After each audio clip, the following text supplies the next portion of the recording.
నేను పొరుగురు తుగపల్లెకు వెళ్లాల్సి వచ్చింది. ఎలా వెళ్ళాలని నా భార్యని అడిగితే తను ముక్కుసూటిగా వెళ్ళండి అని చెప్పింది. అలా వస్తుండగా దారి మధ్యలో మర్రి చెట్టు ఎదురయ్యింది. అలా మర్రి చెట్టు ఎక్కాను అంటూ సమాధానం చెప్పాడు సీతయ్య. అప్పుడు రామయ్య ఇలా అడిగాడు. మరి నీకు చెట్టు దిగడం రాదా? లేదు, అందుకే ఇక్కడ ఉండి ఎవరైనా వస్తారేమో అని చూస్తున్నాను అని చెప్పాడు సీతయ్య.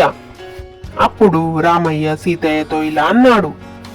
నువ్వేమి గాబరపడకు, మెల్లగా ఊయలు పట్టుకుని జారు, నేను బండిపై నుండి నిన్ను అందుకొని దింపుతాను అన్నాడు రామయ్య.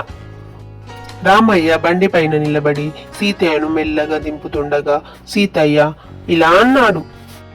ఏయ్ ఏయ్ మెల్లగా మెల్లగా, ఏయ్ ఏయ్ మెల్లగా మెల్లగా. సీతయ్య అలా అనేసరికి ఎద్దులు ముందుకు కదిలాయి. అప్పుడు ఇద్దరు కలిసి కింద పడ్డారు. రామయ్య కాళ్ళు బెనికింది.